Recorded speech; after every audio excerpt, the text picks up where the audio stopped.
the political show that turns heads and drives conversation. The Big Seat starts now on 91.2 Cruise FM. Great music. Great music. Great friends. Great friends. It's tough. It's bold. It's real politics. The Big Seat.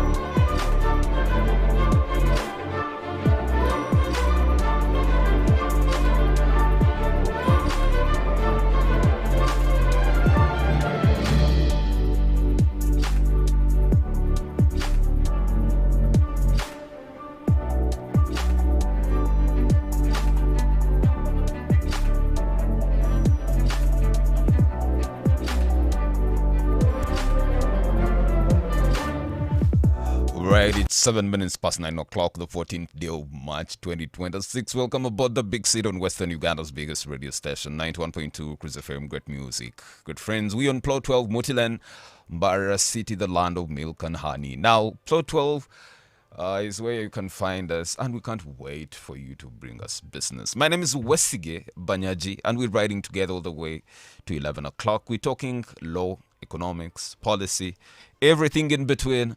I want you to be a part of the conversation when you drop us a line on our social media handles, 912 Cruise FM on X and 91.2 Cruise FM on Facebook.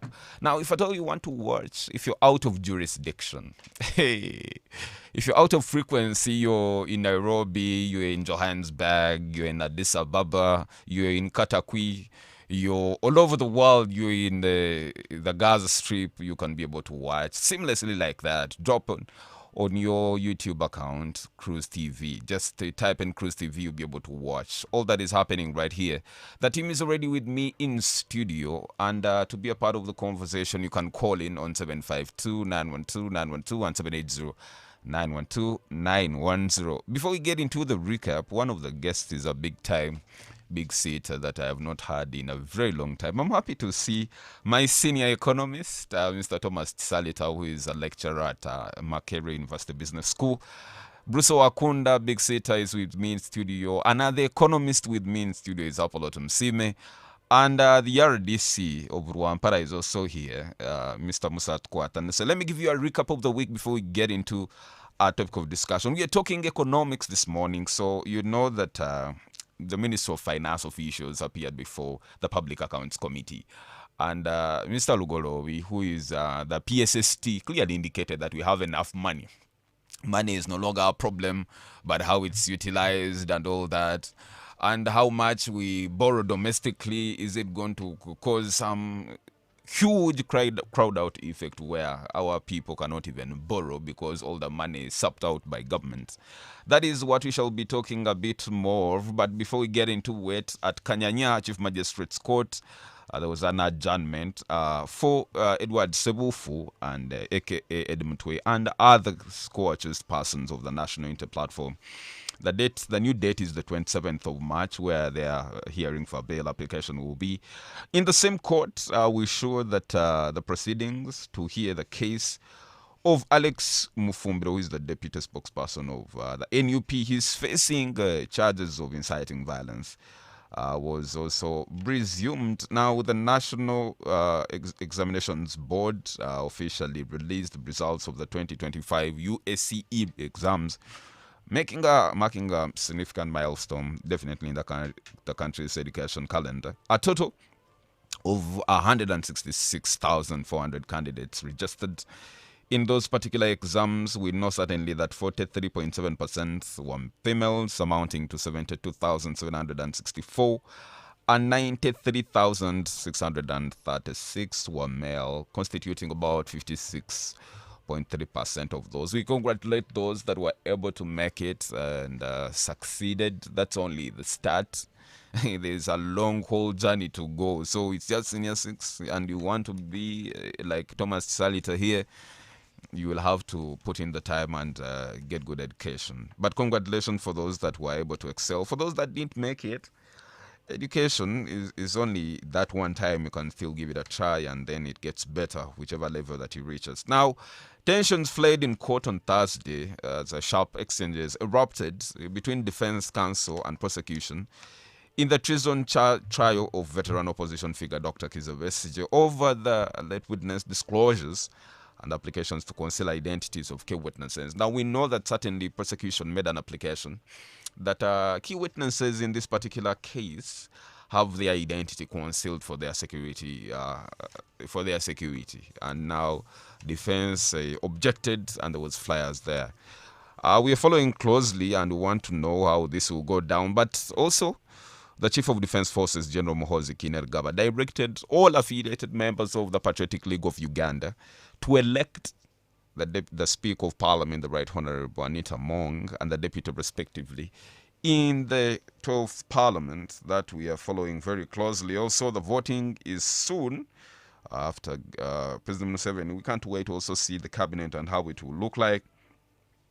But we know that the police counter-terrorism officials that had been assigned to NUP presidential candidate Robert Kyagulanyi security detail during the 2026 presidential campaigns have been arrested. Well, this could not get more surprising. There's Major Auma who tried to stop the skirmishes that were happening in Kawempe North by-election. She has never been released, that major, because she's tried to stop the different parties from causing violence and all that. I think she forgot how the system works. The family has been out there crying and requesting for government, for mercy and lenience and all that. But certainly, Parliament was told that the current rate of 200 billion allocated annually to clear Uganda's domestic arrears, it could take more than 48 years to settle the outstanding debt. Currently, it's estimated that 8.4 trillion is where we are standing in debt. The revelation emerged during the meeting between the Public Accounts Committee and officials from Ministry of Finance while reviewing the December 2025 Auditor General's report. And we know that Ramadan Gowi, who is very famous for the Sevenomics and the economics that works, made an appearance, and we definitely had the hope that he has for the economy. Good morning, Mr. Salita, and welcome back to the Big Set. Good morning to you, Mr. Besigye. I'm delighted to be back here, and good morning to our listeners. How are the students? How is university? Well done. Yeah, we are moving on, and actually, I apologize. I came in a few minutes late because I had to give up an exam. So we've started doing our coursework. Yeah, so we are in business. Okay, well done. Yes, Mr. RDC, good morning and welcome to the Big Set. Good morning, my brother West J. Good morning to comrades here in the studios, and good morning to our dear listeners. Tukwatan Semusa is my name, the Assistant RDC Rwampara District and NRM General Secretary Shema District Youth League, and a member of the National Task Force for the Patriotic League of Uganda in the Department of Media. I first of all want to but people in their 50s and 60s are fighting to be assistant RDCs, and you've said you're the Secretary General of the Youth, and I'm wondering, your RDC and Secretary General of the Youth at your age? Yes, NRM has departments. It has 3 sectors. One must clearly understand.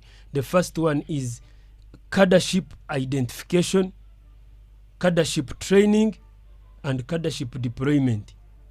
You can be identified as I was identified, trained, and you can be deployed at any age.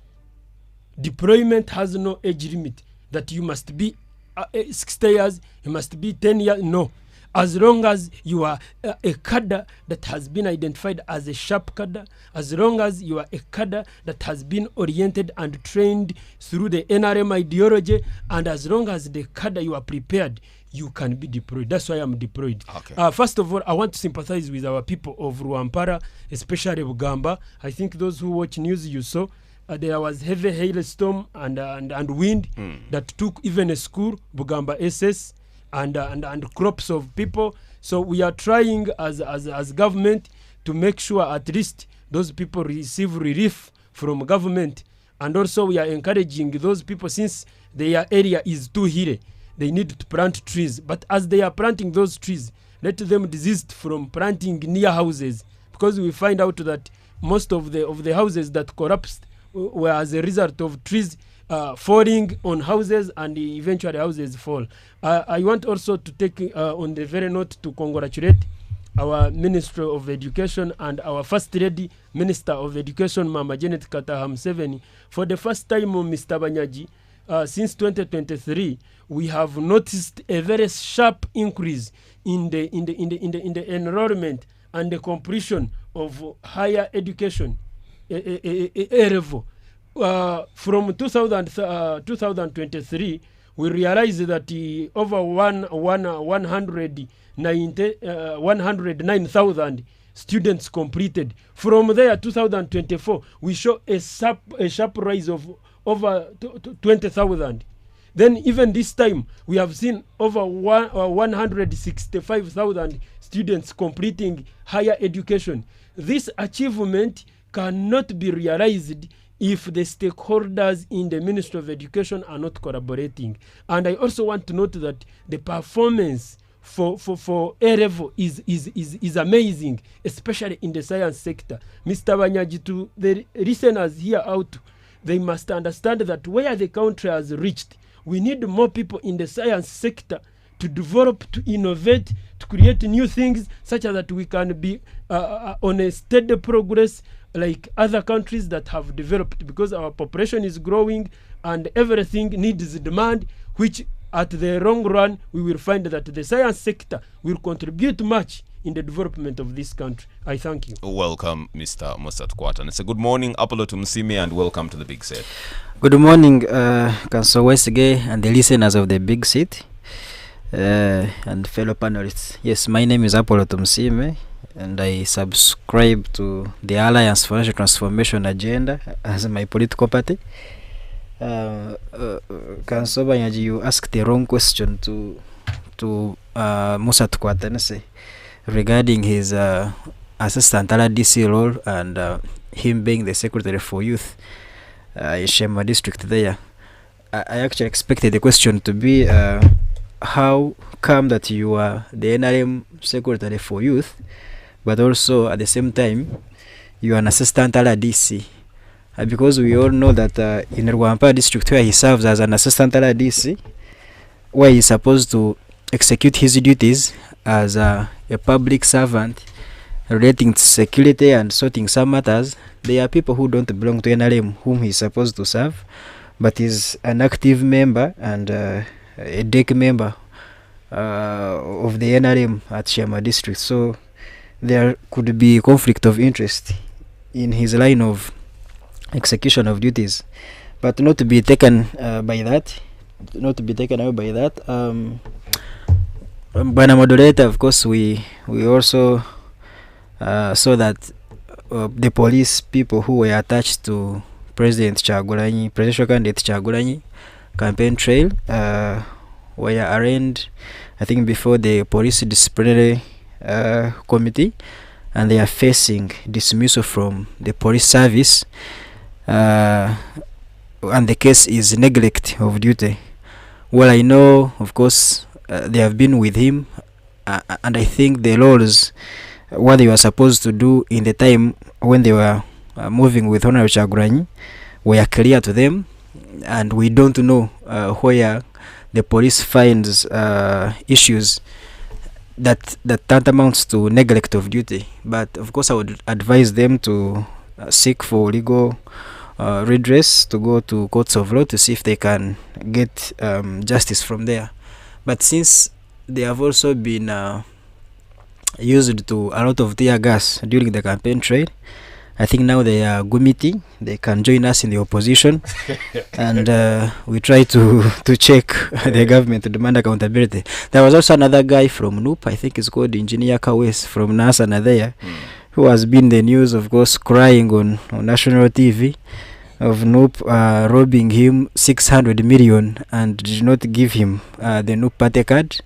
He says his dream is to go to parliament, just like some of us. But I think the people, someone who has your ticket parliament is the people that you want to represent, not the political party. So he has been crying to Musa and Bruce's party to see if they can rescue him and give him back his property. And maybe, I don't know. So seemingly, I don't know what's wrong with this guy. And I again advise people that he's just an embarrassment. Yes, that's what I'm saying. all. Yeah, good. And I'm saying that if you're not to go meet again, please don't join politics, because here, that's what we go through each and every other Thank you day. and welcome, Afala Tumsibe. Bruce Wakunda, good morning and welcome to the big set. Good morning to you, Wesige Banyaji. Good Yes. morning to the listeners out there, and good morning to the comrades in the studio here. We are in good spirits. We've had a good week.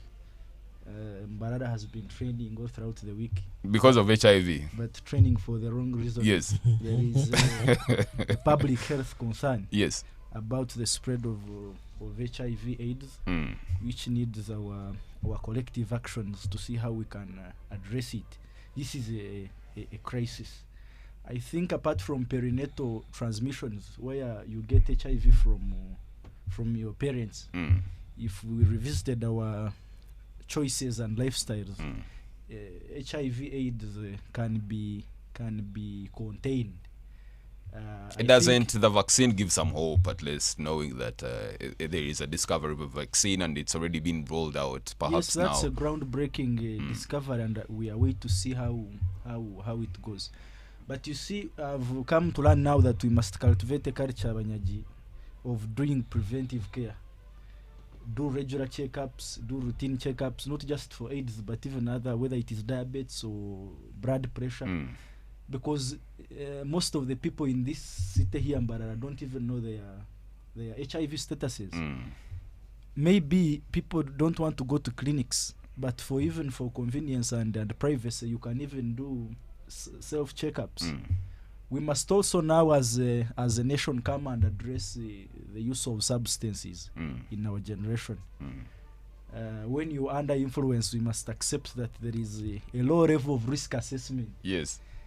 We call it impulse control. Is very difficult in that particular moment when Yes. you're having sex. So at the end of the day, people don't use condoms. Even when you have AIDS, that is not the end of the world. You can get But I think supportive counseling. it also goes back now to the campaign that we had in the 90s. The president was at the forefront. Yes. Literally, the whole chorus of ABC was on everyone's lips. That has since died because of definitely the living positively and the drugs that were rolled out through different agencies. And now people living positively don't look like they have HIV, and Ugandans have dropped the guard. So we must embark on a very aggressive campaign to tell people that even when you have AIDS, you can get supportive counseling, and we stop stigma. I've seen some stakeholders. The Church of Uganda has come on board. I saw the Bishop of North Ankole Diocese, Alfred Muhoz, has already collaborated with the Uganda AIDS Commission. He has committed to put the message of HIV in their pastoral work when they are preaching the gospel. We also need active media advocacy of you people. For instance, I've already said here, radio remains the most broad source of communication when it comes to the country. So people in the media must do active advocacy. Just a piece of information on that. I want to alert our people that the Uganda AIDS Commission throughout this week has been meeting stakeholders throughout Ankole. Even it came to Rwampara. We sat as the office of the president and the stakeholders in the district, other stakeholders, including the political and the technical. We sat over that very matter. But we have, they admit that they got some challenges, especially when His Excellency Trump cut off the aid, because, much of the support of the aids and everything was from USAID and ETC. But now, good news is that Uganda has put a budget in the financial year specifically to support the Uganda AIDS Commission in doing all that. Okay. And I can note that at least we are going to see a steady progress. Okay. Yes, Bruce. Thank you, one RDC. So I think this is a very serious concern that we should all support. But also important to notice that this week Uganda announced a a free visa policy for 40 countries. That is in the pursuit of promoting trade and tourism. Some parts of Asia, some parts of Africa, and some parts of the Caribbean. So we are waiting to see how much progress that is going to make. Okay. Thank you. Okay, we're stopping for a breather. When we come back right into a topic of discussion, don't forget that you can be part of the conversation this morning when you drop us a line on our social media handles. 912 Cruise FM on X and 91.2 Cruise FM on Facebook. The numbers to call is 752-912-912 and 780-912-910. Wesley Banyaji is my name. Don't touch your radio. We'll be right back. Good morning. It's tough, it's bold, it's real politics. The Big Seat on 91.2 Cruise FM. Great music, Great music. great friends. Great friends.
It's real politics.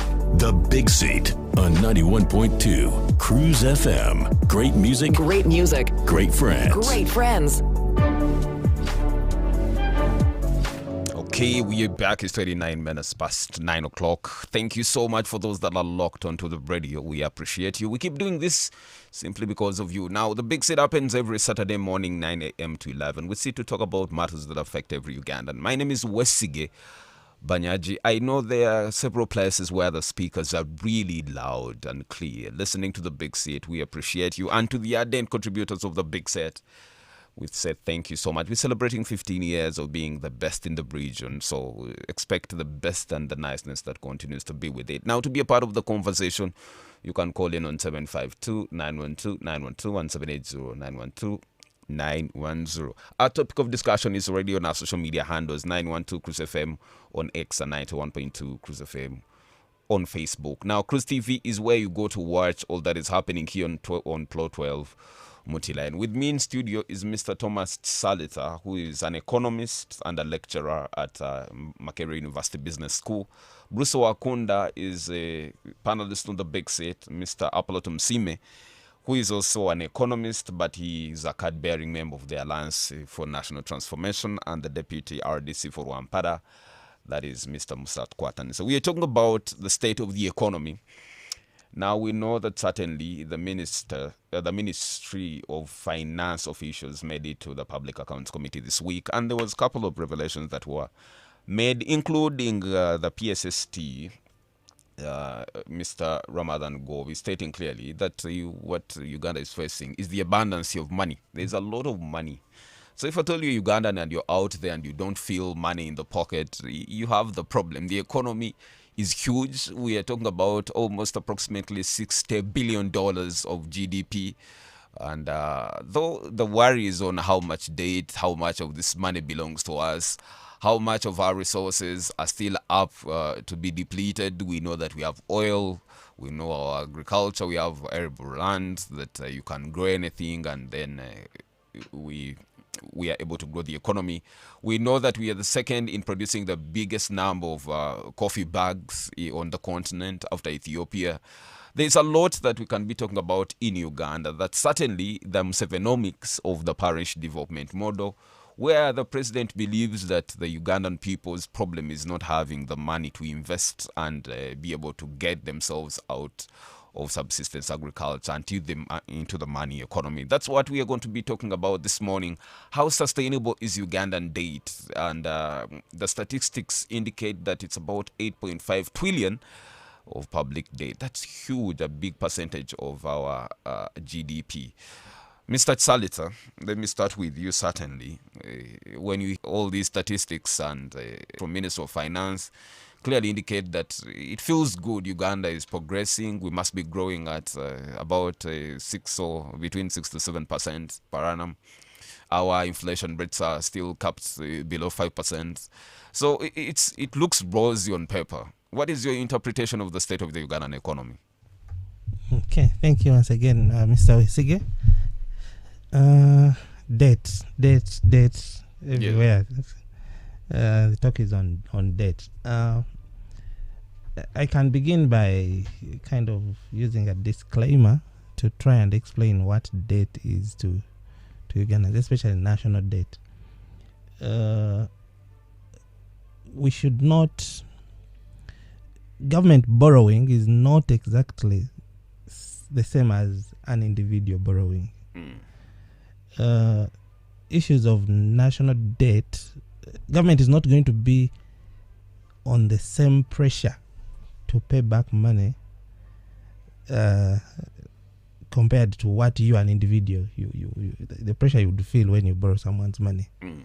So that in a way always encourages and motivates government to borrow more and more and more, because national debt is something that can be stretched into centuries. A country can take 50, 100 years without paying back debt. So behind that, there is that motivation to borrow more, and that is what can be linked to what Ramadan is saying. He's not really, in his statement, it doesn't mean that there is money circulating around or floating around in the economy, but he's saying government has so many sources to borrow from now. Previously, it wasn't the issue, but currently, government has so many areas where they can borrow from, and he's trying to kind of warn maybe government or point out that, look, we can easily borrow, but can we now properly use the money that we have borrowed? And that is where the problem is, or the issue.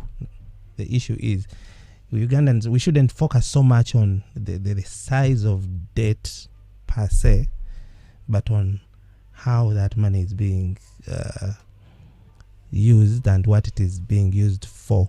So, for example, about on the 72 trillion national budget, about 20% of that is going back to Debt repay repayment. that debt. Now, that's a problem.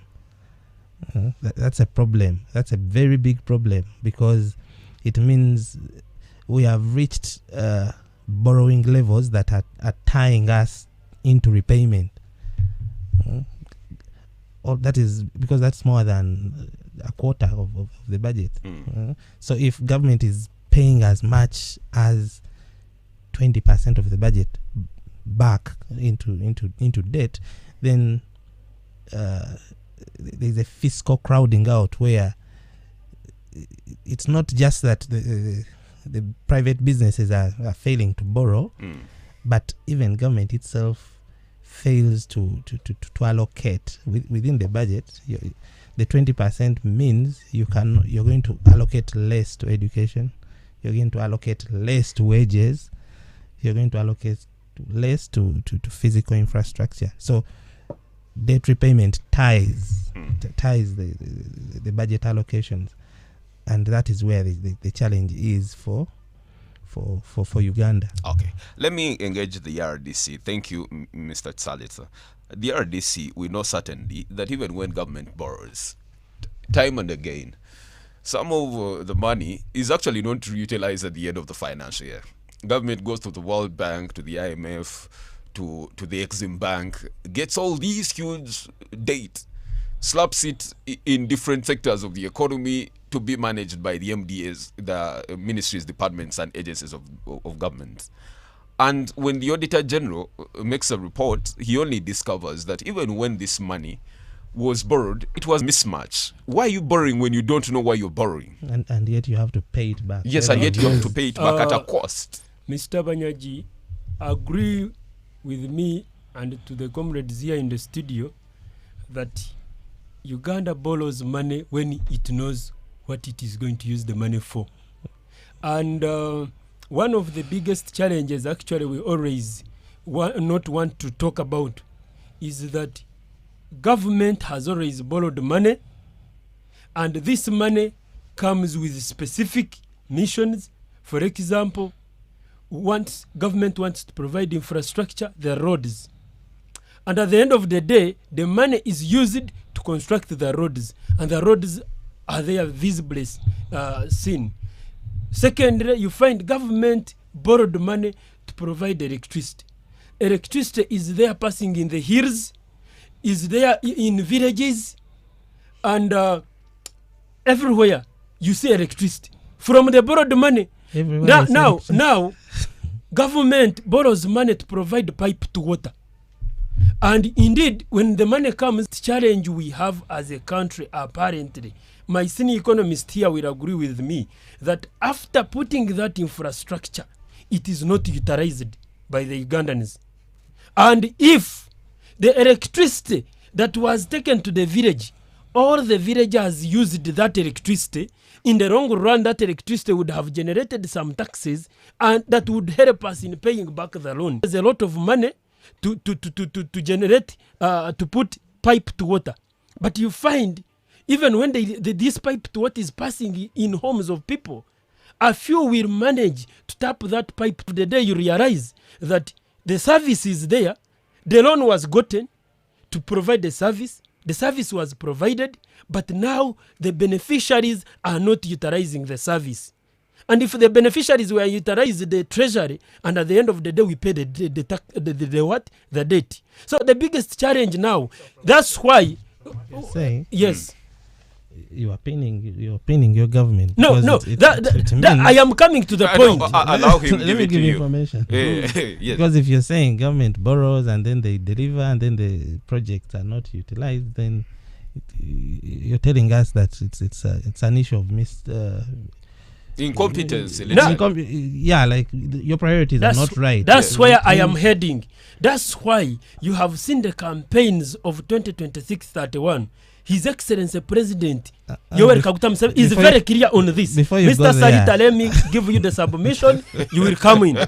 His Excellency has been straightforward and steadfast in advocating for household income. When I was sending discussion, I told him we are going to talk about majorly technical aspects and that's of the economy. Why what I'm bringing here is very technical. Please. Very, very technical. Please. Because what I know is, if our people get out of poverty, they are able to utilize the electricity, they are able to utilize the government, the roads, they are able to utilize the water government you provides. At the end of the day, these people will be able to pay taxes, and it is through these taxes that the government will get the money to clear the debt. That's why we are saying that the campaigns president has been championing now, and even his message now is, please go back and fight from our homes. That's why all the government initiatives now are all targeting at eliminating poverty at a household level. Because we know when we chase poverty from our homes, this debt will reduce. Okay. I know sometimes it's very difficult to find answers to, especially when you're government of elements of being able to absorb some of that. 5 trillion in debt, we know the effect that this could have on our economy. Do we have the resources to maintain this kind of debt? Well, Wanyaji, let me help Musa here. I don't know if we take the office of the Auditor General seriously. under the law, Speak directly to them. under the law, they are mandated to submit these annual reports Yes. to Parliament. Then Parliament is supposed to delegate the implementation of the recommendations of these reports. And the sole responsibility of implementation is on the executive. Ministries, departments, and authorities are supposed to implement the recommendations of the Auditor General's report. In 2023, financial year 2023-2024, the Auditor General went to Parliament and said that the Minister of Finance was putting national interests at stake, and that they were poorly negotiating some of these loans. The sustainability, the cost of loans was too much, and they said we risked the attaching of national assets, some here and some abroad, from the people we borrow money from. So I hope that government would take it serious and maybe do some radical fiscal reforms to see that we can manage our affairs in a better way. But Banyaji, the question we should ask here is, to begin with, is borrowing necessarily bad? Not at all. Why do we borrow? Why do governments borrow? One is to fund the deficits. Government does not have the available sufficient resources to undertake the development. If you look at the revenue mobilized here, it is insufficient. Two, why does government borrow? It is to do public expenditure. We need roads, we need hospitals, we need to improve household incomes, so on and so forth. Three, it is also to do debt refinancing. Some of the debts that have matured. Unfortunately, sometimes we negotiate bad deals. We borrow again through bad deals to pay the debts you have already accumulated from the bad deals. What is supposed to be the issue here? One, Musa here tried to cover up for government, but the Auditor General's report has just highlighted that we pay over 150 billion in form of commitment fees. We borrow money, but there is zero readiness for project implementation. Yes. You've not done any procurement. You've not done anything. So you basically borrow money for projects that you're not ready to implement. You have money that you're not using, but there is a tax being levied on that Interest. on that Yes. interest being levied on that money. So that is government weakness, and we must own up and take responsibility. Another thing is when you look at the way we borrow money here, our debt to GDP ratio now is close to 50%. Yes. 52. About 52%. 52. Beyond the 50% that is recommended by IMF and The World the Bank. World Bank. Kenya actually, for it is, if you look at the region, it is above 100%. So for me, I think that the debt is still manageable for now, but if we can do reforms on how we conduct business, which is most unlikely. It seems like government priorities are not aligned very well.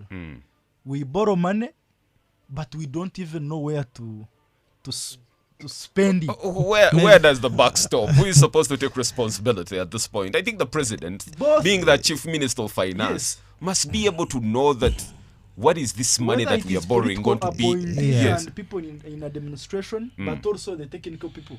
For instance, if it is Ramadan Gobi, who is the PSST, or Matia Kasaija, because these are technical issues. However much the president is the number one, he does also not understand. That is correct. Yeah, Does not understand it very well. So, and you see, government also finds itself in a very difficult position. It means if you don't want to do borrowing, you must mobilize more domestic revenue, which means you have to do some taxation, Yes. depend with the EFRIS and how people reacted. Okay. So it means you're going to push the private sector, which is also a disadvantage in its own. Thank you, Bruce. I will put it to Apollo later, but let's have the information that Mr. Thomas Salita wanted to give. Yeah, just to kind of react on your presentation. What you're saying is actually right, but I would say that the effect of debt is we can explain it maybe in two ways. There's the repayment bit, which is definitely is going to come whenever you borrow. You're definitely going to You will have to pay back. to pay back. But there's the effect of what the debt, the borrowed money does within the economy, or does not do within the economy. So, for example, when we come to domestic borrowing that you're talking about, a lot of domestic borrowing is in form of arrears. Government has not necessarily borrowed from banks per se or private firms, but these businesses have provided services to government on credit. Yes. Now, if you provide a service to government on credit and government is going to take a year or 2 years without paying you, you know what that means. Yes. You may find even Cruise FM possibly is demanding government for some. You're not going to pay salaries. You're not going to meet the daily expenses of running a station like this. Okay. In a short while, businesses are going to close. So that's also debt affecting the economy, the different players You of the get economy. it. Apollo Tumsime, Yes. Bruce touched it a bit, but let's feel for government. Sometimes it's caught between a rock and a hard place. It's a catch-22 situation. It has a responsibility of providing public goods, all right? At the same time, mobilize these resources to provide for public goods. When the Minister of Finance, in new financial years, there are bills that are introduced that are going to increase taxes and all this revenue mobilization. It is when Ugandans are now up in arms with government. Why are you increasing taxes? Why this is suffocating us? We can barely survive. We can't live. You're choking us. But government has to provide all these roads, the electricity, pay the soldiers, protect our territorial integrity, and all these things. They need money. What should government do to find a balance between not borrowing but also managing the economy, that Ugandans will have it and keep it, will eat it and have it at the same time? Yeah, great. Thank you very much, Banyaji and panelists who have just presented. Certainly, we all know that somehow the budget for the past 2 years, we were used to 49 trillion, 52 trillion, and then in the last 2 financial years, the budget was increased to 72 trillion, 70 and plus trillion. Of course, when you present a budget like that, of course, you need to finance it. And we also know that the maximum we can collect here for now is around 37 trillion, which is around 50% of the budget. So the other sources of financing the budget, of course, is to borrow, and also, of course, count on donations, which are always not, sometimes they don't come through. So it's like you say, yeah, it's between a hard rock and a soft rock. So what happens is that we have resources here, abundant resources, and when you're trying to make the economy work, to fix it, you look at those sectors that can really bring in a lot of revenues within the country, and that's what the government should prioritize. Those are the sectors that the government should prioritize. My colleague Sharita here knows that when you're taking the unbalanced growth strategy, is to you look at one sector, you develop it, and then because it has developed and it has done well, 1 or 2 sectors, those key sectors of the economy, because they are doing well, eventually the other sectors will also grow. You cannot handle all of them together at once when you're still struggling, when you're a low developing economy. So we have sectors. We have the industrial sector here, and I'm happy that the government has taken keen interest in that. Of course, we see so many industries being commissioned here and there every year. We've seen industrial hubs, of course, taking place in many regions of Uganda. We've seen industrial parks actually almost in every city now and in every region. Even in my district, Chirhura, I see many industries between Biharwe and Lyantonde. You will see about 7 or 8 industries. I've also heard that they are planning to construct a cement industry in Chirhura. I don't know where we're going to get the raw materials from, of course. But yeah, so that's a very key sector that we can see so many people engaged. It can either be agro-processing, it can be it can be manufacturing. It employs a lot of people and generates a lot of revenue. Then other sectors, of course, tourism, telecommunication is doing well, banking. These are things that can increase revenue. What we have not done as a country, and I wanted also to speak to the private individuals here, or even the companies who have money. So when MTN comes from South Africa, or Stanbic Bank, and they make money here, or KCB Bank from Kenya, DTB, Equity, all those banks, when they come here and make money, and then repatriate profits. So there is no reason as to why our local commercial banks, you have grown, you've been here, Centenary Bank, you've been here for so long, you've grown. Instead of competing with SACCOs, Shuku SACCO, Bashuruming SACCO here for the same client, why don't you go also overseas and do business in Kenya, in Rwanda, in Burundi? Because that's the way we can earn some good money from foreign direct investment. Otherwise, people will come here, of course, invest here. It's okay. They have improved the economy, but they take all the money again. So we cannot thrive. So I want multinational companies to come here, but you should also pick interest and go do business otherwise. Now, to the people of Uganda, of course, taxation is like that. It's always painful. It pinches. That's one of the features. You will always feel tax.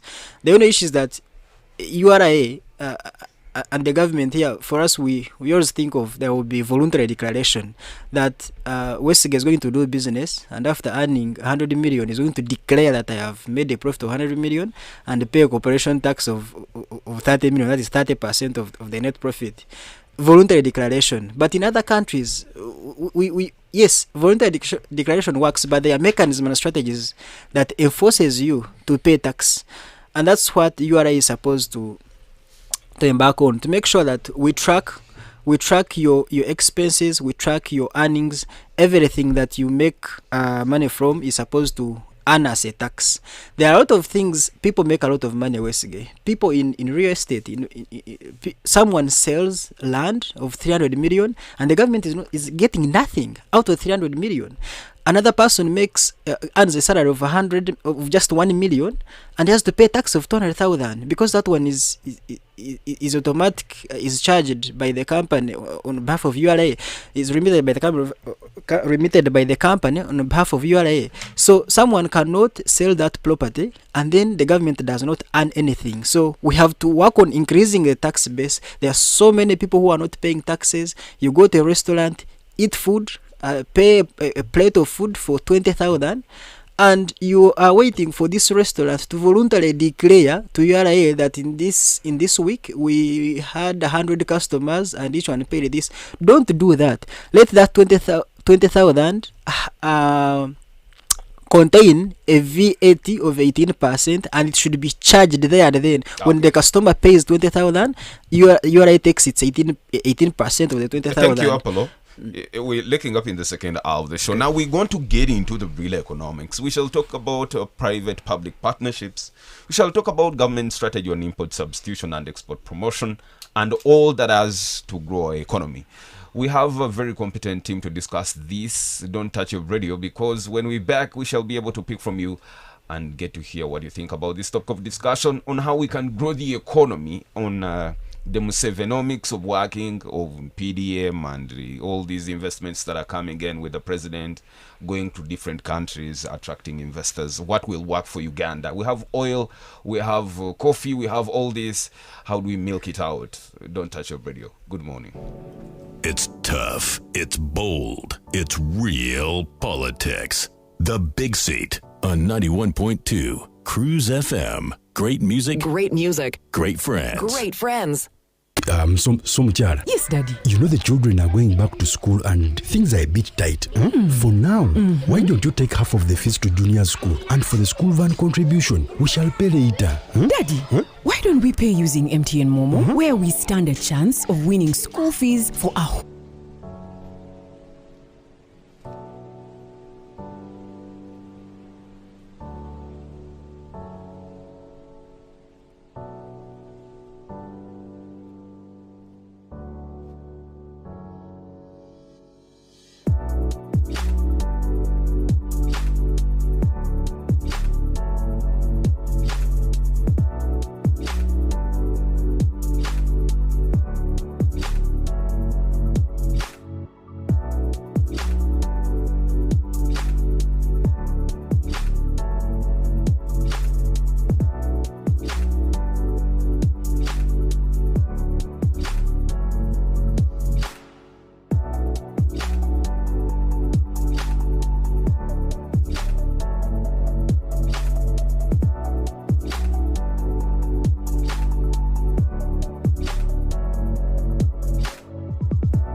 The Big Seat on 91.2 Cruise FM. Great music, Great music. great friends. Great friends.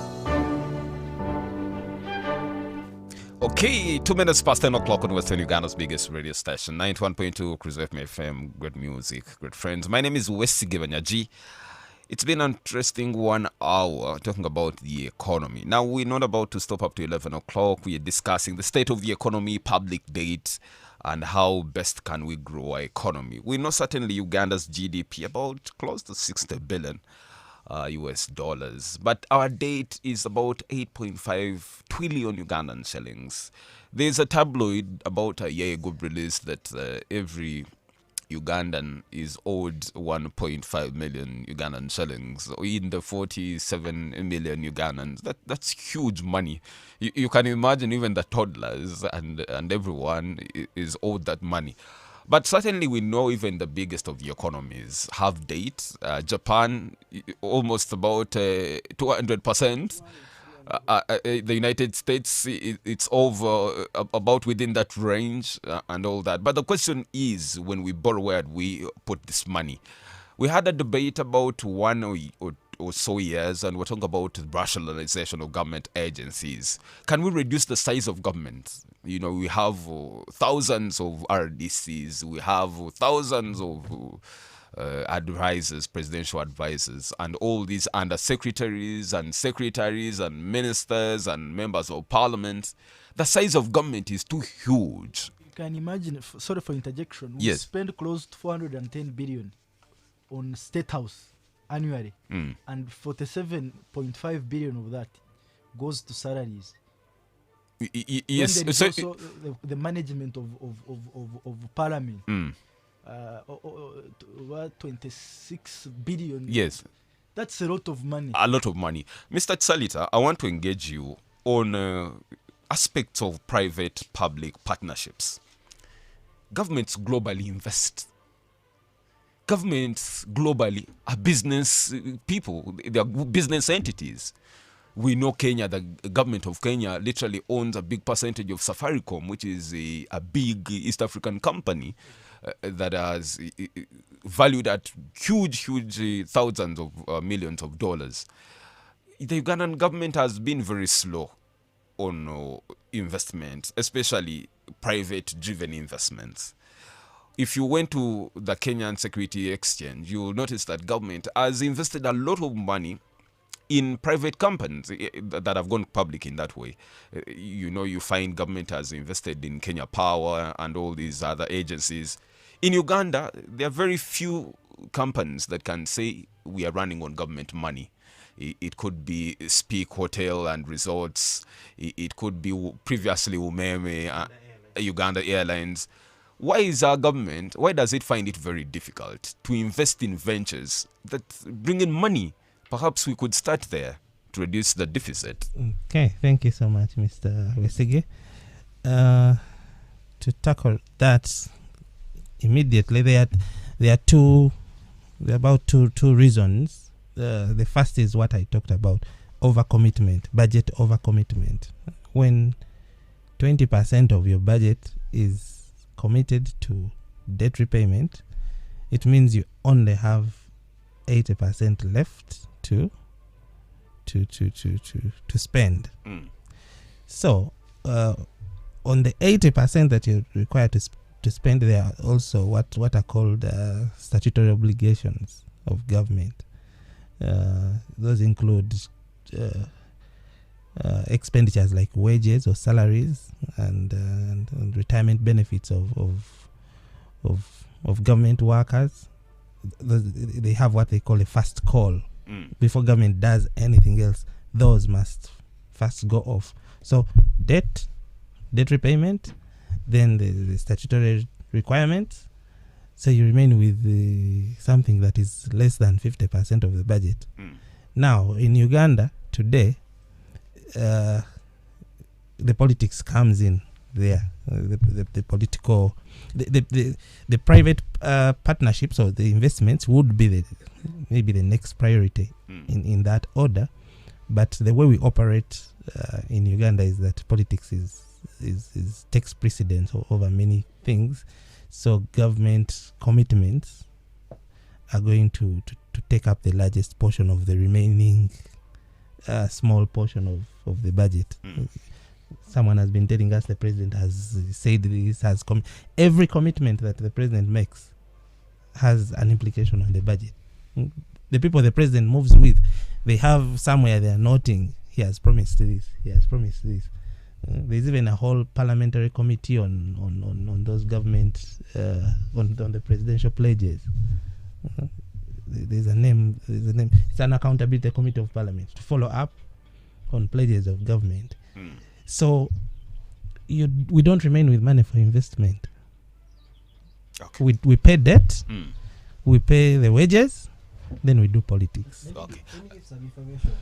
Yes, Apple. To my colleague here. I don't know if it has to do with the investment per se, but I think looking at all the state corporations owned by government, how are they doing? How is UTL doing? How is Posta Uganda doing? How is Uganda Airlines doing? So most of them, I think we have issues with managing businesses itself as the government of Uganda. And who is in charge? Of course, we know the Ministry of Finance is supposed to supervise how they work, how they operate. And then, so the problem, I think, is at operation level. They are all in losses. They make losses each and every other time. I think it's only UEDCL and National Water that have tried to improve, but all the other state enterprises are in shambles. Some of them even closed and stopped working, like Klembe Copper Mines. We see NEC, we see so many of them. I think there is an issue, and of course I agree that it could be a political question here, because people have overstayed, and the only thing they think about is how to protect themselves and remain in power, and that's what they care about. And if the other institutions, when you look at UTL, Uganda Telecom, UBC, I mean, you may not even imagine that this is a government property, and it's alarming. Bruce, talking about the low-hanging fruits, there's a lot of abundance of resources in this country. If at all we even pick on the statements of the PSST, tourism, Uganda is a beautiful country. But how come those that come to visit East Africa choose Tanzania and Kenya over Uganda? The smallest of countries, Rwanda, is reaping big in tourism with the naming of their gorillas and apes and all that. There's been a lot of investment the president of Rwanda has put to attract tourists to Rwanda. We know the visit to Rwanda, advertising with the different sports clubs in Europe. What is it that Uganda cannot do to attract all this free money? Because if at all you have a white man come to a country and spend on average of about $10,000, that's clean money that we can be able to absorb and attract and help bridge this gap of how much we need and how much we have to spend. But before you go to that, about private-public partnerships, we must first examine the relationship between government and the private sector. There seems to be a deficit of trust between the two actors. Yes. Especially on the commitment of government. There is one investor I saw who was speaking about it and said that there is also weak regulation when it comes to public and private partnerships in Uganda. But also he said political interference, like the economist has said, is the biggest problem. That there are high costs of tendering. You have to give this one commission, you have to give this one commission, you have to give this one commission before you finally get to work with government and execute the project. Especially when it comes to infrastructure projects about to getting land to do the projects. People inflate the cost of land. So the amount of money needed to be invested for private players becomes a lot. So that's where I see the biggest challenges between the private sector collaborating with government. With government. About talking about like you mentioned about sports tourism. There is a way President Kagame breaks down that dream with so much precision and clarity. You can see that he knows what he intends to achieve. He knows the potential of sports. He knows the potential of tourism. If you look at the amount of money he invested in that partnership with PSG and Arsenal, and that is a long-term, that is strategic foresight. President Museveni does not consider sports to be a very serious investment. But you do not just look at games. For instance, now we are going to be hosting AFCON together with our counterparts in the region. But if you have a game at Nambole, you look at the trickle-down effect of the entire process. You're going to have tourists, people will come for sports, but we also go visit national parks. You're going to have taxi operators, people in the transport sector making money. You're going to have restaurants making money. You're going to have saloons making money. People are going to do shopping. So that is a lot of money coming into the economy at one particular time because of just one tournament. But unfortunately, our president does not seem to buy such a vision. Look at tourism. It is now one of the largest foreign exchange earners for the country. But how much do we invest in tourism? It is just a little portion of the budget. The Uganda Tourism Board has been crying of insufficient funds when it comes to marketing. But they are not getting prioritized. So for me, I think we should look into our priorities and see which productive sectors can we put money in tourism. You do not even have to invest as much as maybe they think, but you're going to get the returns on investment. But Banyaji, we must first understand, and I've said it here, you cannot mix, especially some appointments. You find positions where technical knowledge is needed. People like Musa Tukwatanese are the one handling those sensitive assignments. Even if they brief you about the economy, Musa Tukwatanese, when you studied the psychology, at the end of the day, there are details you're going to miss. So we have prioritized politics over the economy, and somehow we've mismanaged it. During the break, I told you some of these physical infrastructure projects you see, they are campaign tools. But if you pass a tarmac here or you bring electricity, like Musa has said, and I cannot mobilize 1 million to put a shop for welding or to put a saloon, yet you have borrowed that money, it means you're going to default because you're not getting returns return on investment. So for me, I think starting from the executive to parliament to the technical people, we must sit and see how we can manage. Look at the cost of public administration. Banyaji, I told you we spend 410 billion on State House annually. Every time Parliament sits, we spend close to 2 billion people. Now you have a member of Parliament who has been in Parliament for 20 years, but for every term he gets 300 million for a car. If you've been in Parliament last term and we gave you 300 million for a car, we assume it is a Toyota V8. Do you want to say in 5 years you already need a new car, and then the next time you already need a new car? Some of these policies need to be revised. But the law does not speak to that. How you cannot draw from the consolidated fund.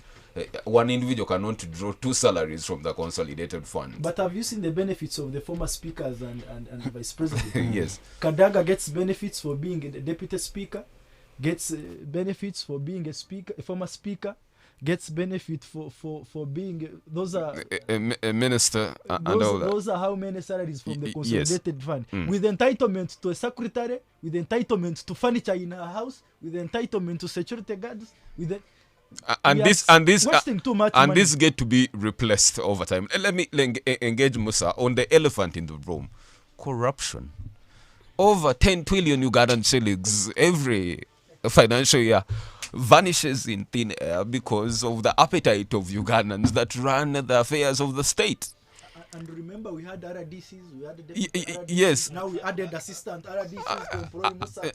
Now, Musa, you know that even the agencies that you have are creating a lot of hemorrhage from my economy.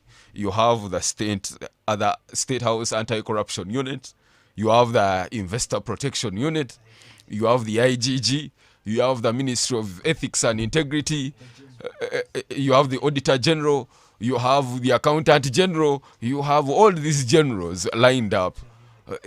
What is it that you're not doing against corruption? 10 trillion Ugandan shillings is lost every financial year. You see, my brother, one of the things and one of the challenges we used to face that is now gradually ending is the bush mentality.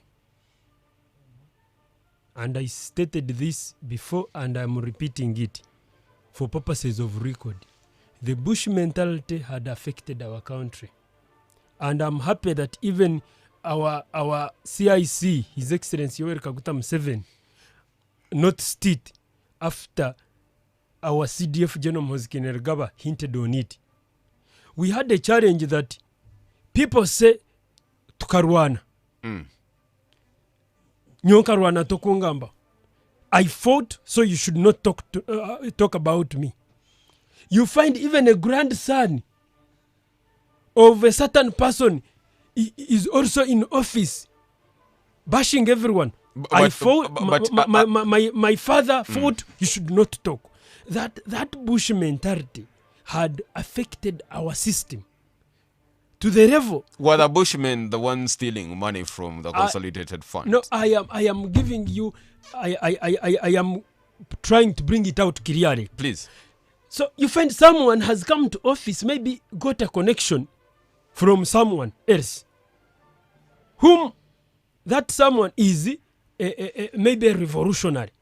And so when that person comes to office, you cannot talk about me. I know what I'm doing. You find people even reach at a point of bragging in offices because of that bush mentality. Now, His Excellency, when General Moses Kainerugaba came out and said, the nonsense of some people claiming that they are connected and they want to misuse government funds, they want to use impunity on others, they want to put a lot of nonsense on Ugandans, will one time stop.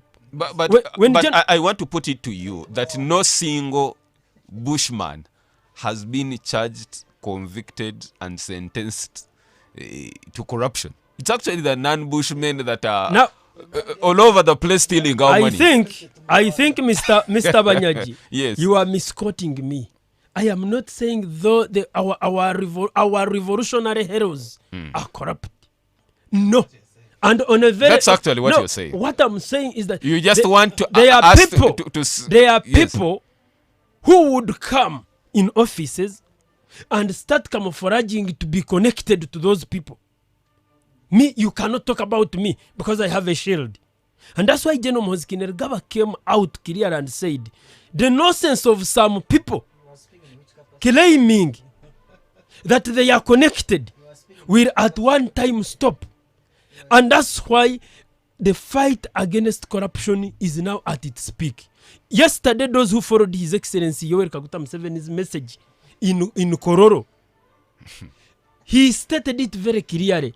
We have fought, we have liberated Uganda to where it is now. Now we are going to focus on fighting against corruption. Program, Mr. Musa. Mr. Number 7 on 10 points program, 1986. You see, we need ideological orientation. 41 years. For just a minute. My brother needs to understand that Uganda, from where it was, if we immediately shifted the fight to corruption, we would not be having peace now. Yes. As a strategist, His Excellency Yoweri Kaguta Museveni knew it, that we must first restore peace throughout the whole country. Now, after restoring peace, we now concentrate on national development. That's why now the vision is on infrastructure development, fighting poverty, improving ICT and technology, all that. Why? Because now we are assured of peace. Okay. So, and we are very confident that we, whom His Excellency empowers, that's where I wanted to reach. We who are empowered by His Excellency to go down here, monitor, to go down here, give people services, to go down here, ensure what comes up reaches the ground. We should help President to implement the message he gives us. The challenge that is on ground is that we who are supposed to be monitoring, we who I am meaning with the RDCs, we the chief accountants, the cows, the parish chiefs, the sub-county chiefs, such categories, you find that we are the people letting the system down. Okay. Because if the money has come from up, has reached the districts, why is that money failing to work?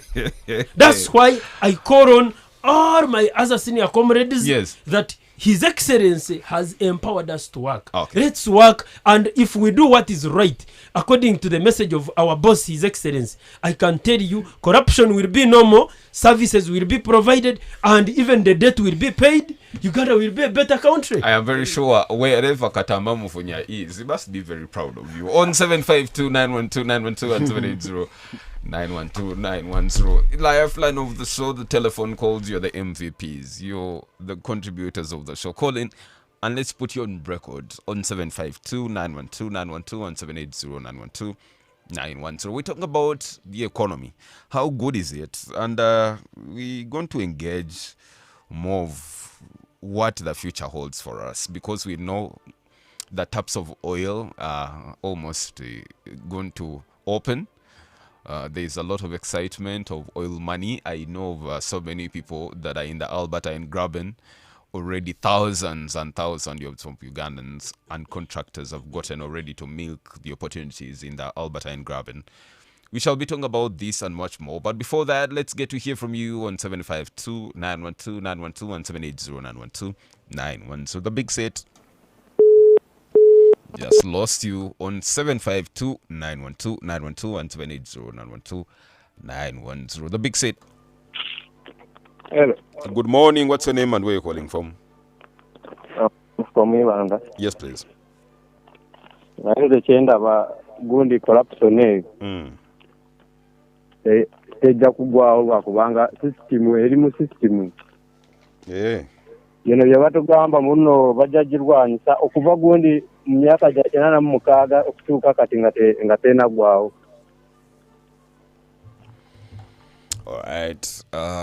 Webale nnyo. The big seat. Good morning, Banyagi. Good morning. What's your name and where are you calling from?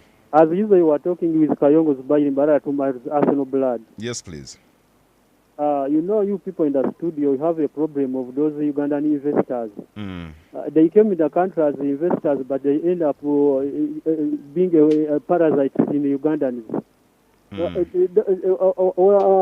Those investors, you find that they entering the country and all parliament being under pressure to eat loan for them to run their businesses, and they end up being collecting money from Ugandans and take those money in their countries. What kind of those investors in the country? That question is going out to Musa Kwatanise. Okay, thank you for listening to the show. The big set. Hello, caller. Good morning. Cruise FM, good morning. This is Ian from Brunga. Yes, please. I want to know where do you get such people? You want to? I want to know where do you get such people who have come in the city now. What is the problem? They should tell the country the truth. What is the truth? Even those who are in the city, they are also collapsed. I want Uganda Zabo. The big set. Honor Council West Gabanyaji. Nakushemerwa Gaboriro Taseba Wechtinas. I am ever on your show every Saturday. You are appreciated. And I'm very, very, very weird because this Musa Kwatanise actually sounds like Muvunya. I don't know what happened to him, but I wanted to remind him that sometime back in 11th Parliament, some supplementary were brought in the Parliament, but MPs allocated it some budget to the ambulances and the welfare of Ugandans. But this Mr. Museveni denied and said that the priority of the government is not on the welfare of Ugandans. That money were allocated to Magora, to Roko, and Peneti. So, if this Musa Kwatanse start lamenting that this Bushman war are the problem, and defending General Muhoozi Kainerugaba, I want to pose a question to Musa Kwatanse. Is General Muhoozi Kainerugaba the constitution of Uganda? What does the constitution of Uganda say about those Bushmen who turn themselves into corruption? Actually, Musa Kwatanse, stop misinforming the public, because we people, we know little about this Bushman war. Actually, you can hear how I'm struggling to speak English. I've made my point. Thank you so much. Big up, man. Thank you. You're a big time contributor of the big seat. We appreciate you, Agava. On Facebook and on X, we have King Spencer, who is saying we Ugandans gave up on IMPs on what they do in Parliament. Sometimes you ask yourself, what exactly do this kind of boring help the local person in Kavedevede? Dunstan, you're saying, I think the so-called priorities on paper ain't the existing priorities on ground. We have 500 plus members of Parliament who earn not less than 30 million every month. We also have almost 80 ministers. We should continue accumulating the data until the data itself is a limitation to our priority, to our policies. Appreciate you, Dunstan. Gilbert Muhanji, you're saying the biggest question is, what does this money do? We don't have medicines in hospitals. Government schools don't have equipment, and we lack proper infrastructure. Thank you, Muhanji. Martin, on X, you're saying this is total waste of taxpayers' money. The government itself should come and explain how it uses taxpayers' money. Kankwata Moses, you're saying, though I think the MPs are the ones normally that pass these useless laws in order to fulfill their stomach and families. A big seat, Ankunda Best Arnold, you're locked in, and you're saying this is economic sabotage of Museveni Amala. Thank you so much. On Facebook, I see Abigaba Christopher, you're in Uganda. Nwamanya Edson, you're saying, since I was born, I have never seen the importance of Parliament of Uganda, apart from pressing us on the wall. You're listening in from Kakoba. Keep the messages coming. We'll read some of those and much more. We're talking about the state of the economy. How better can we get? And with me in studio is Mr. Thomas Salita, who is an economist. Thomas, our oil, whenever the president speaks, the confidence is what is happening in Hoima. Definitely we are drilling, and they say we have the best contracts with these multinationals. Uganda is in charge. We are going to build a refinery. We have one of the best quality of oil in the entire world. Knowing that the wars in Venezuela and Iran and Russia, Ukraine have an undertone of oil. Even when the fights are going on, there is oil under surface that is causing all this, this uncomfortability within these different states. Can we bank on our oil for a better Uganda? Okay. Yes, Uganda can bank on oil for a better Uganda. And now that we are talking about issues of debt, it is also important to point out that some of the debt that government has contracted, oil has been used as government has borrowed against oil revenues. even when we have not yet received any oil revenues. So if the public is to know, in other words, government has already borrowed in anticipation of... Meaning government has mortgaged our oil. Yeah, Okay. to a certain extent. Yes. So, however, oil revenues can be used if government is serious, and you are talking of other sources of revenues that can bail Uganda out of the debt problem. Oil can be one of those. If oil revenues can be invested in physical infrastructure, if we don't eat that money and we construct the energy infrastructure, the transport infrastructure without borrowing, then oil will have boosted our economy without much of a hassle. In projecting, for example, Uganda's economy to grow by 10 times in what government calls the tenfold growth strategy. They are looking at oil, that when oil revenues come in, it will be very quick. It will be very easy for GDP to multiply by about 10 times to from 50 to 500 billion, and hopefully all Ugandans will be alive to witness that. That's a target of 2040. Okay. The level of innovation, Bruce, we know that certainly other countries ride on innovation of the young people. The biggest chunk of our population is young people, to approximately about 70% or slightly a bit more. It's on young people, banking on young people. Could be startups. Could be, right now when you go to Silicon Valley, the entire California stretch is occupied by young people that are creating applications, providing solutions that are creating serious disruptions in global economies.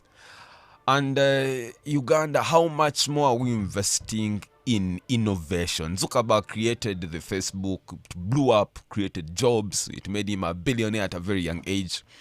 And Elon Musk is talking about creating life at Mars. Yeah, Americans, people in Asia, in China, in India, get up to create solutions to global problems. How involved are we as a country in creating solutions to global problems?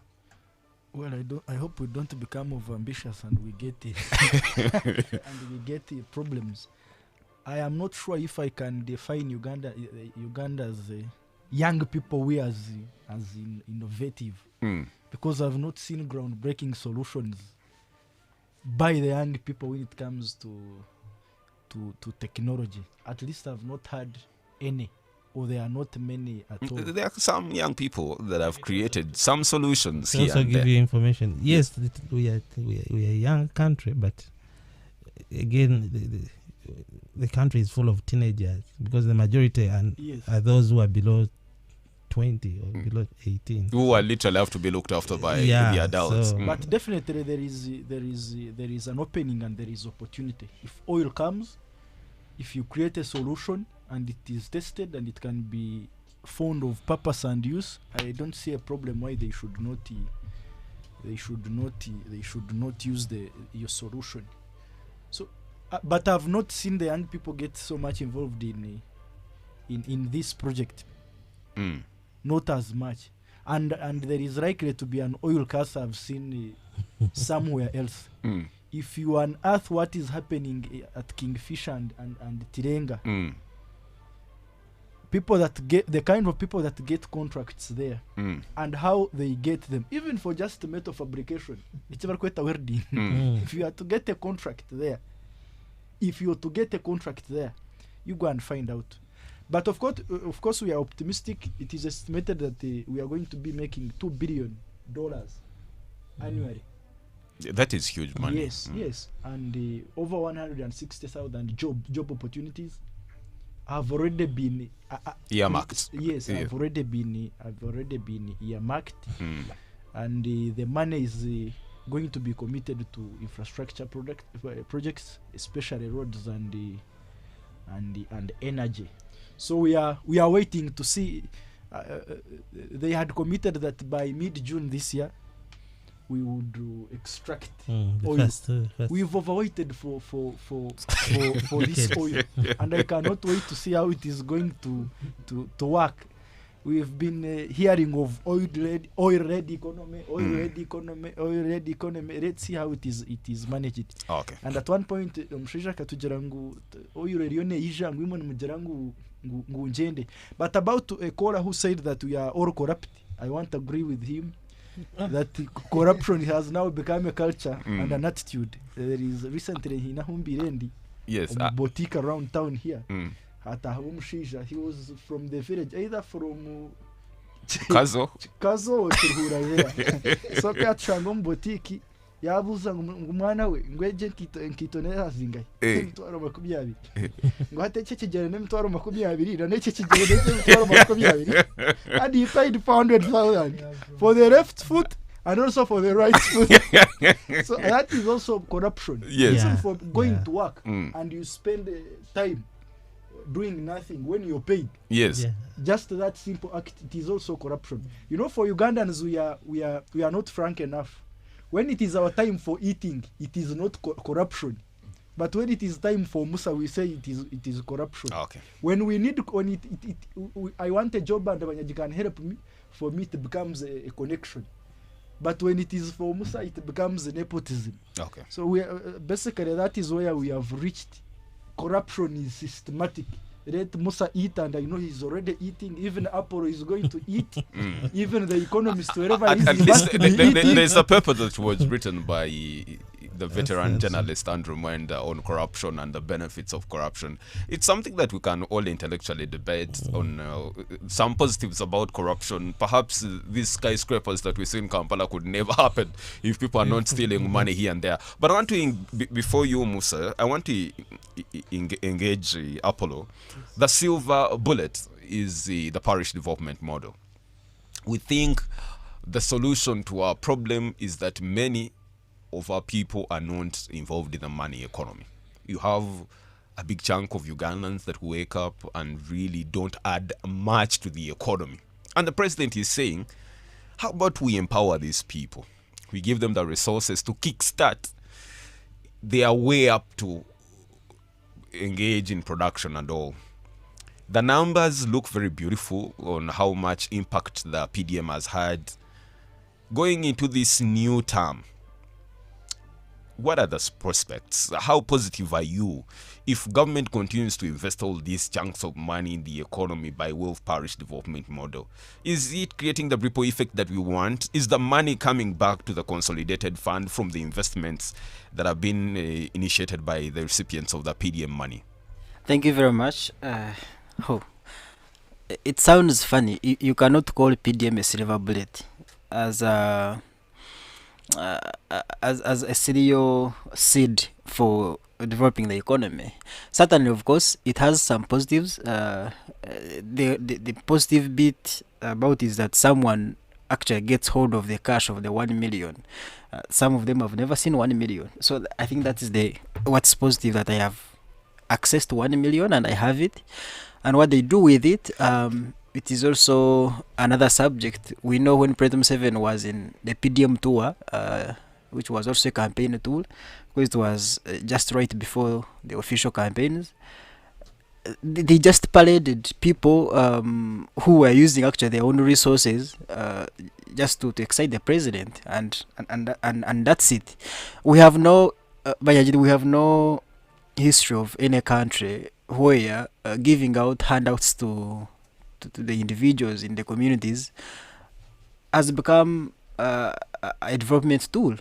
We know when Hiroshima and Nagasaki was hit by nuclear bombs in the Second World War. After that, those governments, those states, they sat down and decided to concentrate on industries, basically car manufacturing in Japan, and that's what shaped the economy to start striving so well, start striving so hard. So we cannot wait for PDM to say that it's going to drive us into the middle income status. That's not going to work. we have seen they have started talking about paying back, and people about start running away, of course, running from their houses. You reach there, I don't know who's going to implement that. The parish chief or the one who heads the PDM committee at the parish level, I think is the parish chief. You will see people will start hiding, and they will not be sleeping in their homes because they don't have money to pay back.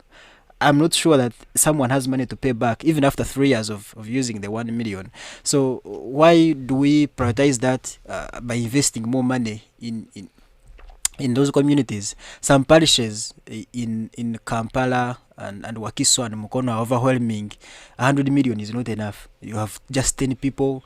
A parish is having like a very huge population. When will the other person also access the 1 million? So let's look at other areas of investment. Yes, it's okay. They can put money there for these people to access the money and do something, start some small businesses. But let's utilize other areas of investment. We have tourism.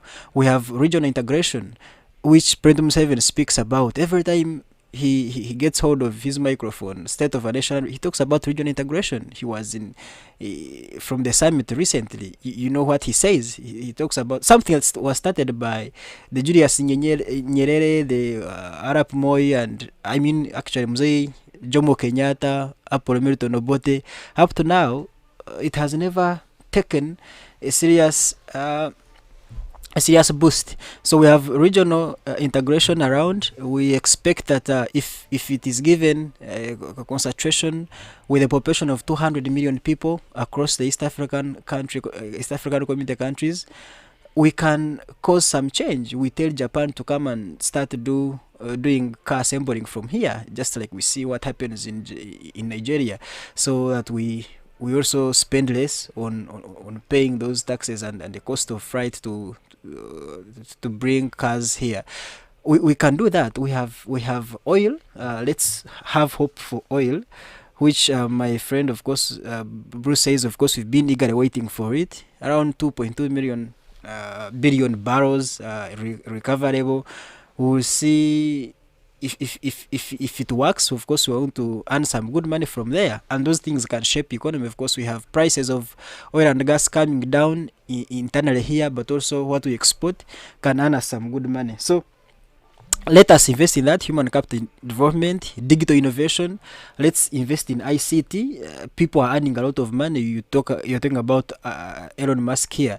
So people are earning a lot of money online, investing in digital innovations. Those are things that can bring us money, but not the PDM. PDM is just a simple campaign tool, and to purposely to keep NRM here for long, which will not work. Okay. Musa, before I engage you on security, let me engage Thomas here and Bruce on I have just dialed now. How much does Uganda contribute to the global economy? The figure is embarrassing. It's about 0.0001. You know, we are so negligible on the global market. The president has already sung about import substitution and export promotion. We produce about 10 million bags of coffee. 60 kilograms of those bags. We know that there was a deal with penalty. The coffee bill was passed and now an act. We are focused on putting a lot of footing on the global stage. Let Uganda be there. Let's have our products on the global market. Let us bring in the dollar. How far have we gone on making sure the dollar comes into our economy? Okay, thank you. Export substitution, import substitution, export promotion. On a positive note, okay, over the last 3 years, Uganda has had a positive balance of payment account with the neighbors. It means, what that means is that we have exported more to the neighbors, to the neighboring, at least neighboring countries, as compared to what has been imported from there, from Kenya, Tanzania, and Rwanda.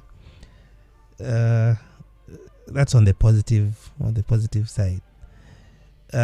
However, on the international, if you're to consider international market or internationally, we do not have a lot to put out on the international market. Our biggest export is, by the way, our biggest foreign exchange earner for now is gold, although we do not have any known significant gold mine, but we export gold, and then the second is coffee, and somewhere tourism comes in as the third or fourth.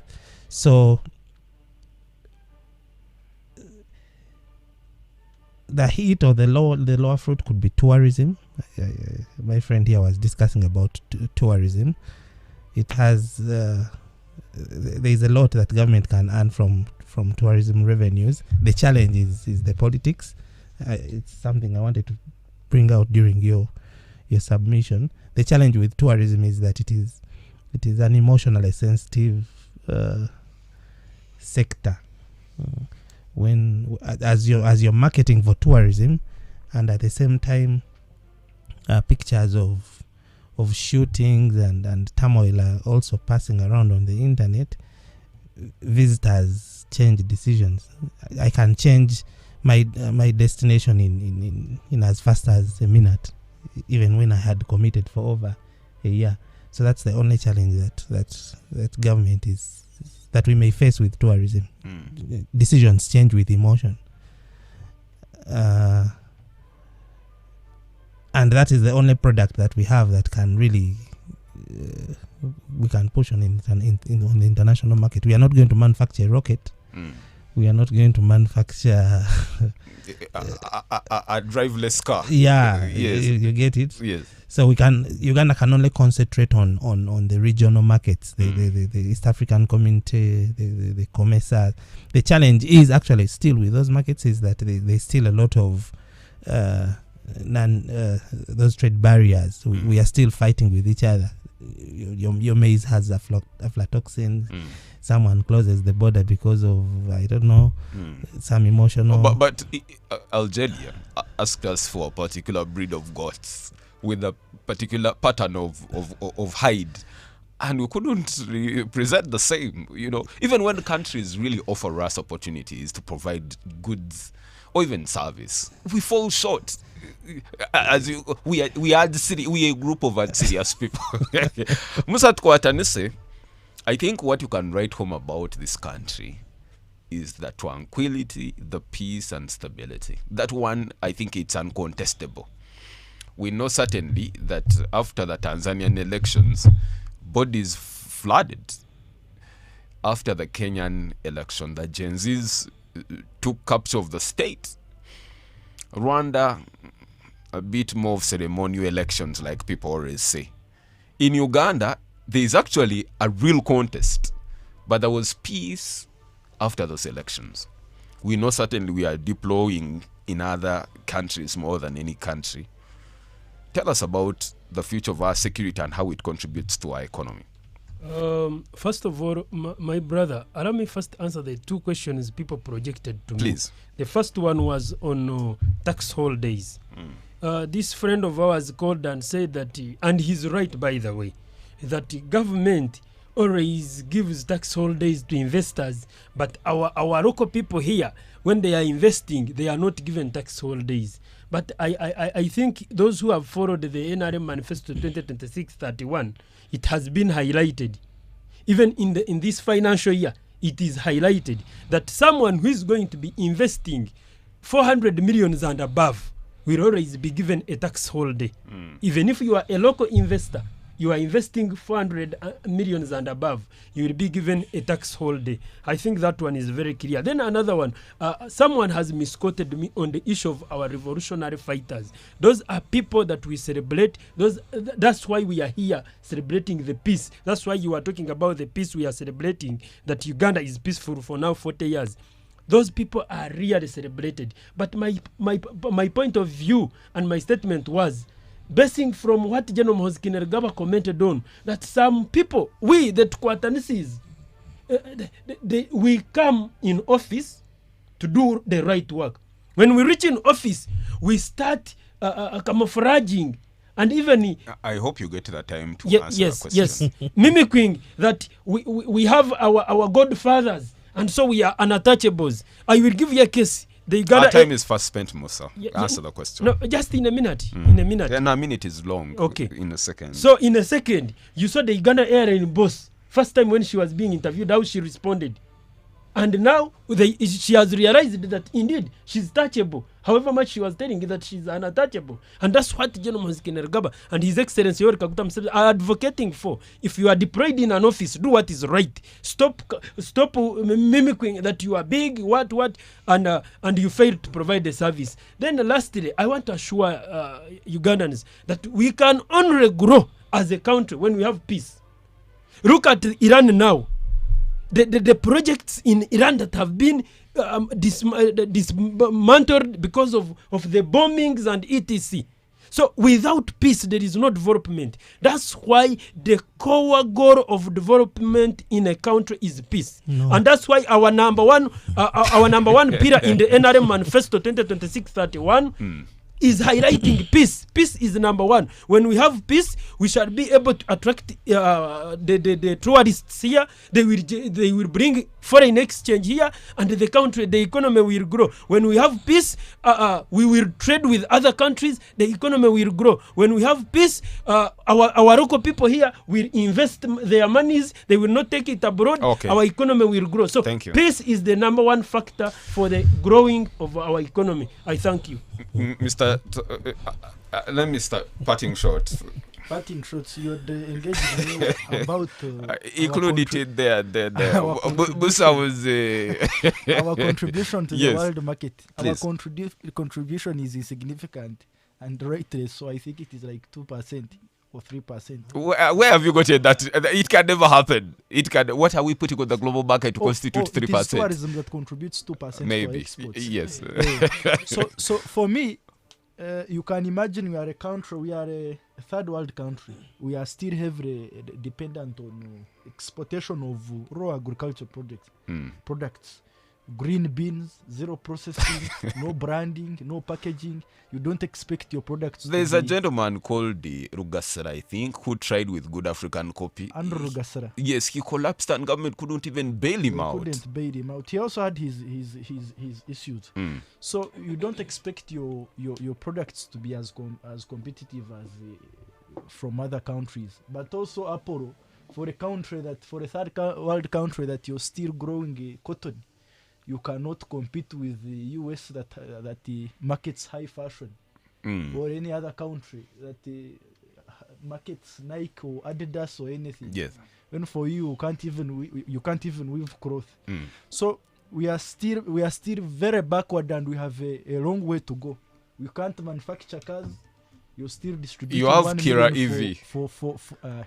You have 1 million for PDM, and you expect to have a significant contribution to the world market. Thank you. I don't think that is Thank you, Bruce. viable. In your parting shot, Apollo, just in a second, you could talk about Kira EV, at least. But the problem is that the price was almost $1 billion shillings. Please, your parting shot in a second. Yeah, but it's a good innovation, and that's why I say that the governments should support any kind of innovation that Ugandans embark on. Of course, with the demand in the transport sector here, if we have those buses, I see them. I use that eastern route quite often. I see them traveling from Jinja up to Iganga and come back to Kampala. So it's a good project, and we can embark on that, of course, taking care of all those costs if we can minimize them, but invest, it's going to work well. I wish you a good time. Thank you. Thomas, in a second. Okay, thank you. As a parting shot, okay, maybe to correct my friend here who said peace is the ultimate. Peace is the ultimate. Yes. It is the other way around. Peace is for development, and if peace is not bringing development, then that's why we are having the issues we are having. Okay. Just to yes, please. To conclude, especially on the issue of debt, the problem of Uganda as regards debt is not that debt is the problem, but it is more of a choice problem. We are not prioritizing well, and we all know who is in charge of prioritizing. Thank you. the Thank you. Even for them as teachers, it seems they are not teaching very well. This economists that we have. Yeah. You've been fantastic company, and it's been amazing 2 hours. I want to appreciate you, Mr. Apollo Tumsime. Thank you, Mr. Thomas Salisa. Thank you, Mr. Bruce Wakunda. Thank you, Mr. Musat Kwatanuse. Thank you, Bright, the producer of Chris TV. You appreciated all the callers and the contributors by way of text. May God bless you. We are out of here. We have news at the top of the hour. My name is Wes Givanyaji. For God and my country. The views expressed on this program are not necessarily the views of this radio station or its management. This radio is regulated by Uganda Communications Commission, UCC.